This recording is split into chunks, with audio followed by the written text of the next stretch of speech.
शामी साहब, इलेक्शन ये जो हमागीर गैर यकीनी है, ये जो हमागीर एक इंस्टेबिलिटी है, जो बेचैनी पाई जा रही है, ख्वाह वो पाकिस्तान तहरीक इंसाफ के वोटर्स में पाई जा रही है या वो ख्वाह आपस में पाई जा रही है, अदालतों तक पहुंची हुई है, इस्टेब्लिशमेंट के साथ जो कुछ हुआ 9 मई, ये सब आपके ख्याल में इलेक्शंस पाकिस्तान को स्टेबिलिटी दे देंगे?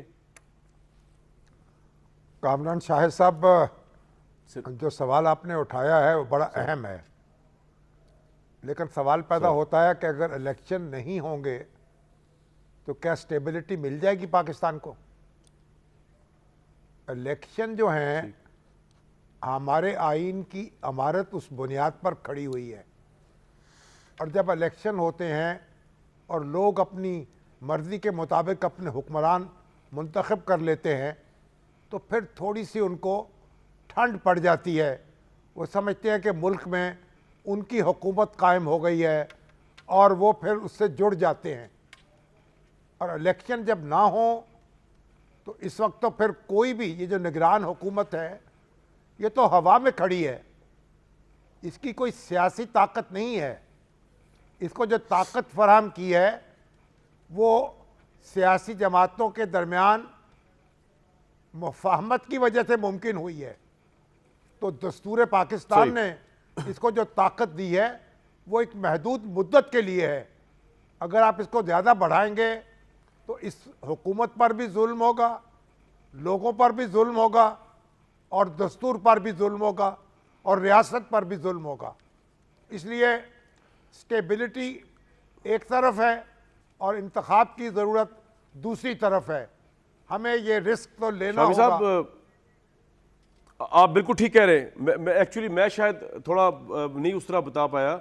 मेरे कहने का मकसद ये बिल्कुल नहीं है कि इलेक्शन ही होने चाहिए। मैं चले पुट इस तरह करता हूँ सवाल दोबारा आपसे, इलेक्शन भले हो भी जाए और होने चाहिए और होंगे, उसके बाद भी जो एक गैर यकीनी की सूरत हाल है जिसके फैक्टर्स मैंने आपको बताए वो तो ख़त्म होते नजर नहीं आ रहे सिर्फ इलेक्शन होने से। देखिए, इलेक्शन उस तरफ एक कदम होगा, यानी कोई बिल्कुल गैर नुमाइंदा हुकूमत कायम नहीं होगी, और लोगों अगर मुनसफाना इलेक्शन होते हैं, आज़ादाना होते हैं, तो लोगों में ये कॉन्फिडेंस तो होगा ना कि उनके मुंतखब नुमाइंदे इक़्तिदार पर बराजमान हैं। लेकिन एक बात और है कि जो सियासी जमातें हैं और सियासी रहनुमा हैं उनके अपने रवैयों में तब्दीली करनी पड़ेगी।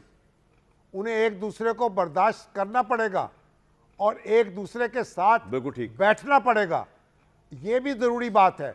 जमहूरियत जहाँ तकाज़ा करती है कि इंतखाबात कराए जाएं, वहाँ जमहूरियत और रियासत के मफाद का ये तकाज़ा है कि जो सियासतदान हैं, जो जीतने वाले हैं और हारने वाले हैं, वो एक दूसरे को तस्लीम करें, एक दूसरे को जीने का हक दें, एक दूसरे का नाटका बंद ना करें।